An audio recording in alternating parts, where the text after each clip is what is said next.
Welcome to Real Estate IQ Wisdom for Smart Moves, featuring Sarah Clish, the private wealth advisor of Ameriprise Financial.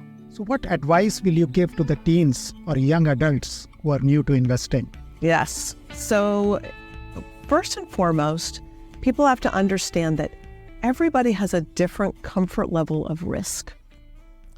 And being able to understand how you yourself view money and how you assign risk is really important, because you can look and say, oh, so-and-so invested in this particular stock, right? And they did very, very well.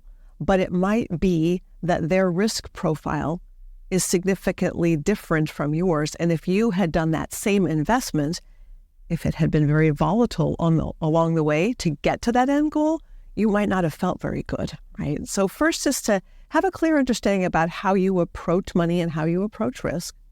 Secondly is make sure you have a savings account first.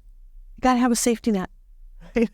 If you're investing everything and something goes awry, which happens in the market from time to time, right? Then where are you going to go for the basics should you need them? So you need to have a safety net, right? And then educate yourself a little bit, right? It's not difficult to learn about investing, but it takes some time and it takes some interest in doing so. And, you could work with a financial advisor to begin that process.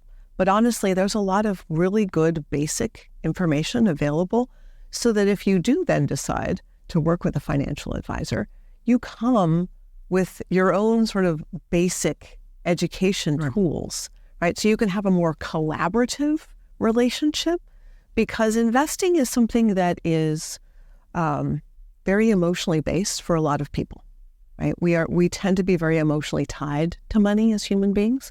And so when things go well, we want more of it. And when things don't go so well, we wanted to say that we're going to protect it all, right?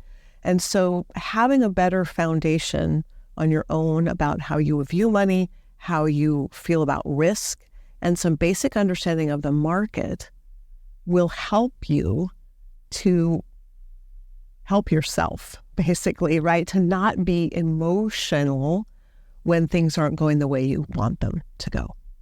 And the other piece of that I would say is, in addition to savings, you have to understand what is the goal you're working towards and what's the time frame. Because if it's a short-term goal, let's say you are planning to do a remodel on a home and you'd rather save the money than use an equity line of credit.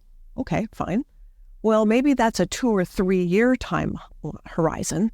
That's a very different risk profile for everybody than a goal that's 10, 15, 20 years out, right? So investing based upon the time frame for the use of the money will also help to inform the level of risk that you would be comfortable taking based upon your own risk profile. Check the full episode on our YouTube channel and on Apple Podcast.